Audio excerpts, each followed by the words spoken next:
اگر آپ میرے چینل پر نئے ہیں تو میرا چینل سبسکرائب کر کے بیل آئیکن پر ضرور کلک کیجیے تاکہ آنے والی ہر ویڈیو کا نوٹیفیکیشن آپ کو وقت پر مل سکے۔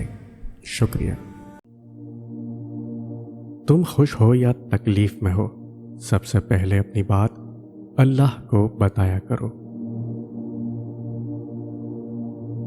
جب آپ سمجھنے لگو کہ آپ نیک ہو اور سامنے والا گناہ گار، تو جان لو شیطان کا وار چل گیا ہے اور آپ میں غرور داخل ہو گیا ہے۔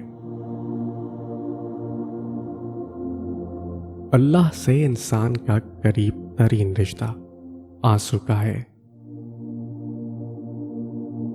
زمین اچھی ہو لیکن پانی ٹھیک نہ ہو تو فصل خراب ہو جاتی ہے، ویسے ہی گھر اچھا بنا ہو لیکن گھر میں دین نہ ہو تو نسل خراب ہو جاتی ہے۔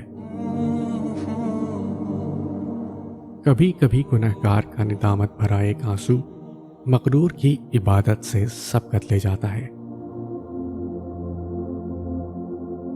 کسی کے گھر جاؤ تو اپنی آنکھیں قابو میں رکھو، اور جب اس کے گھر سے نکلو تو زبان قابو میں رکھو تاکہ وہاں کی عزت اور راز دونوں محفوظ رہیں۔ درود شریف وہ واحد عبادت ہے جس نے قبول ہونا ہی ہوتا ہے۔ جب کانوں کو غیبت سننے کی لت لگ جائے تو چغلی زبان کا چسکا بن جاتی ہے اور کینہ دل کا سکون۔ جب تم کسی کو اس کی دولت کی وجہ سے عزت دینے لگو تو سمجھ لو کہ تم نے اپنا ایمان گنوا دیا ہے۔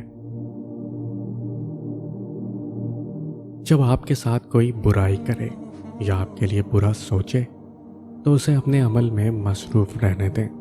آپ کو یہ یقین ہونا چاہیے کہ آپ کے رب کو نہ نیند آتی ہے اور نہ ہی اونگ۔ جب تم کسی چیز کو چھوڑ دیتے ہو تو وہ مرجھا جاتی ہے سوائے قرآن کے۔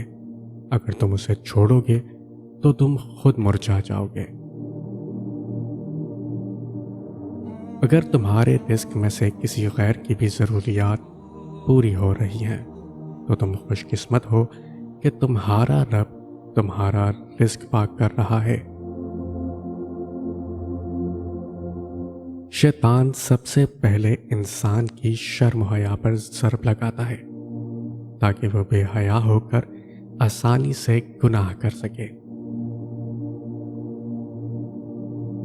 اللہ اپنے بندے کو آزمائش میں ڈالنے سے پہلے آزمائش میں سے نکالنے کا وسیلہ بناتا ہے۔